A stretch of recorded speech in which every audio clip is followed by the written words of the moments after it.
Ayan, so medyo matagal since yung last time tayo ay nag-a day in my life. So ngayon, papunta kami ng ospital ni Gigi dahil kami ay magpapa-check up, magpapa-ultrasound. Ayan. Kaso nga lang, since bago tong ospital, hindi namin alam na by schedule pala dapat yung aming ultrasound. So sabi, bumalik na lang daw kami kasi walang schedule for today.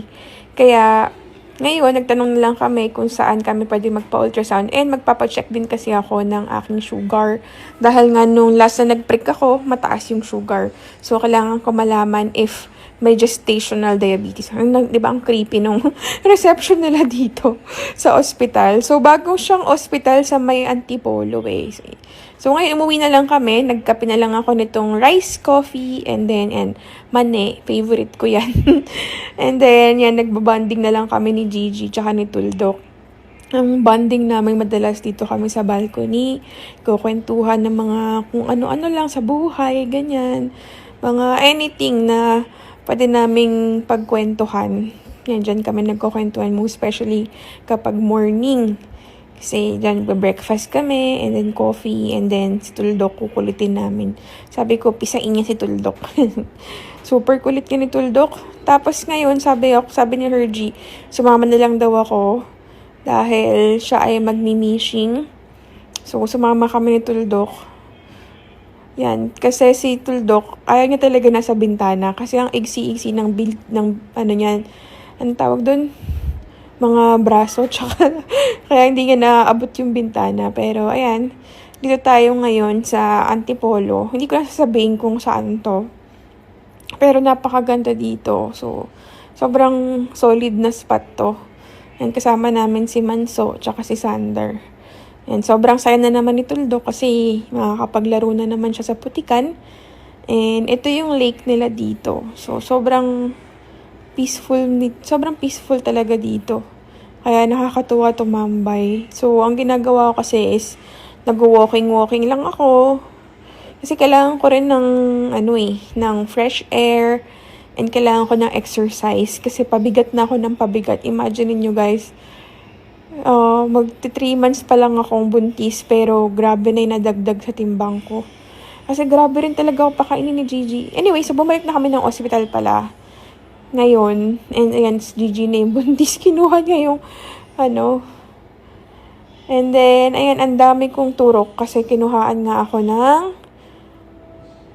dugo para dun sa aking sugar. So, 3 beses akong in-extract. And, tigo 1 hour yun, guys. Hindi ko na masyado na video kasi grabe yung antok ko.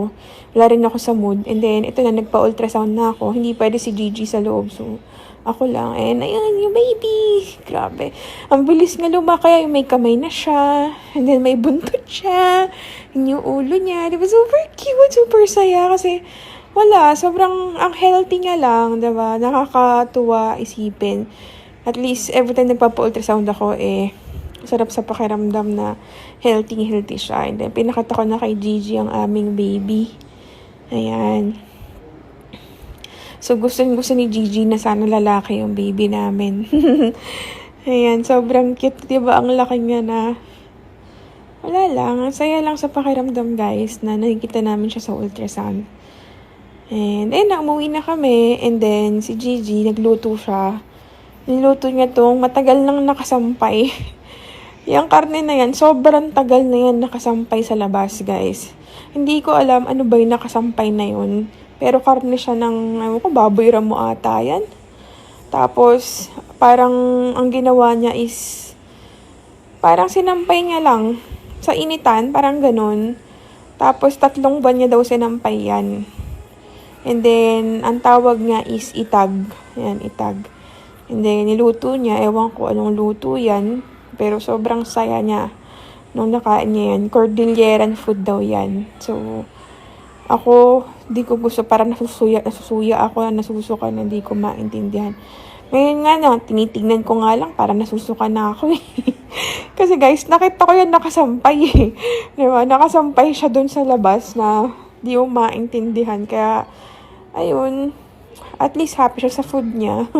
Anyway, ayun lang guys. And siguro mas dadalasan ko na lang itong mga a day in my life natin kasi medyo tamad na akong mag-content. Ayun guys, thank you, bye-bye!